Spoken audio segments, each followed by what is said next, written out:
सूरत railway police को एक अहम सफलता मिली। 3 अभियुक्तों को हथियारों की अदला बदली करते हुए किया गिरफ्तार। पुलिस ने एक देसी पिस्टल और 8 जिंदा कारतूस किए बरामद। गिरफ्तार तीनों पर कई अपराध दर्ज हैं। हथियार बदलने के दौरान पुलिस को देख 3 बैग छोड़कर हुए फरार।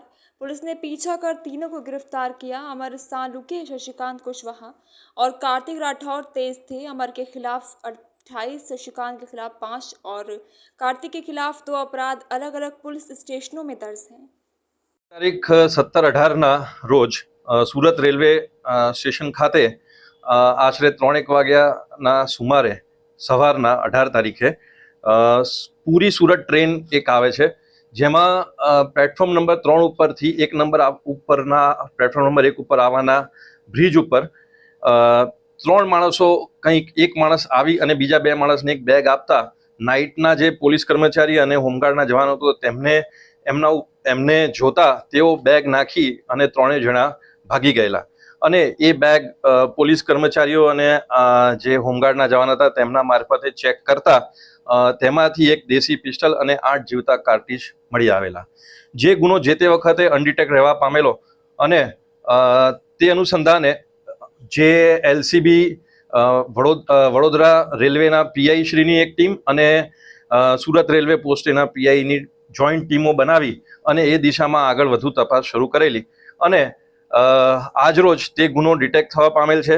જે પૂરી સુરત ટ્રેનમાંથી જે વ્યક્તિ એ હથિયાર લઈને આવેલો તેનું નામ અમર ઓમકાર સાળુંકે છે અને તે જેને 2 હથિયાર જે આપી રહ્યો હતો તે દીપક શશિકાંત કુશવાહા અને કાર્તિક રાઠોડ। તે રીતે એમને ટેકનિકલ સર્વેલન્સ અને બીજી બધી જે પણ તપાસની દિશાઓમાં આગળ વધી અને તેઓને શોધી કાઢવામાં આવેલ છે। જે આ અમર સાળુકે છે એ અગાઉ 28 જેવા ખૂન, લૂંટ, ધાડ, ચોરી અને પોલીસ જાપ્તામાંથી નાસી જવાના ગુનામાં પણ તે પકડાયેલો છે અને દીપક જે છે તેણે ખૂન, ધાડ, રાયોટિંગના અલગ અલગ 5 ગુનાઓ કરેલા છે અને જે ત્રીજો કાર્તિક રાઠોડ હતો તેણે એક ગુનો હમણાં 2024માં 323, 325 મુજબનો કરેલ છે। આ લોકો તપાસ ચાલુ છે, પરંતુ કોઈ સુરત શહેરમાં કોઈ કદાચ કોઈ એવા મોટા અંજામ આપવા માટે આ લોકો આવી રીતે હથિયાર લઈને આવેલાની વિગત જણાય તેવું લાગી રહ્યું છે, પણ હાલ તપાસ ચાલુ છે। તેમાં તપાસના અંતે વિશેષ શું હકીકત છે આપને જણાવી શકીશું।